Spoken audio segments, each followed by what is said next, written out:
నేను చేసింది వీళ్ళకి ఎప్పుడు కూడా ఇదే కుట్ర. వాళ్ళు ఏదైనా బాధల్లో ఉంటే దాన్ని డైవర్ట్ చేయడానికి ఒక గీత ఉంటే పెద్ద గీత గీయాలి. ఆ గీత ఎట్లా గీస్తారు? నేను పోయాను ఒక ఎస్సీ కాన్స్టిట్యున్సీ, ఐఆర్ఎస్ ఏం చేస్తాడు అతనికి అర్థం కాదు. బట్టలు ఇప్పేసి వస్తాడు. బట్టలు ఇప్పవలసిన అవసరం వచ్చింది అక్కడ. బట్టలు ఇప్పేసి వచ్చేసి రోడ్డు మీదకి వచ్చి వీరంగం చేస్తున్నాడు. బెలూన్ పట్టుకొని బ్లాక్ లో ఏం పెట్టుకుని దేనికంటే ఏమని చెప్పరు.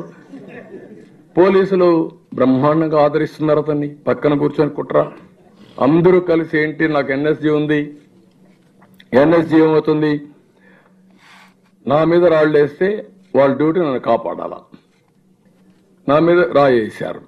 రాయేస్తే సంతోష్ కుమార్ అనే కమాండర్కు తగిలింది. 4 కుట్లు పడ్డాయి. అప్పుడు వాళ్ళ కోపం వచ్చి ఫైర్ చేస్తే ఏమవుతుంది? ఎవరినో చనిపోతారు. ఎవరు చనిపోయారు? దళితులు చనిపోయారు. దళితులు చనిపోయారు కాబట్టి దళిత ద్రోహి చంద్రబాబు నాయుడు. ఇది కుట్ర. అంటే బుద్ధి ఉందండి మీకు? వీడు జగన్, వీడు మనిషి అంటే వీడు రక్షణ ఇవ్వవలసిన వాడు ఒక సైకో. ఈ సైకో ఇలాంటి కుట్రలు చేస్తా ఉంటే మనం దానికి బలైపోయే పరిస్థితిలో మనం ఉంటే దాన్ని తిప్పికొట్టే మెకానిజం లేకపోతే మనం ఏమవుతామని అడుగుతున్నాం.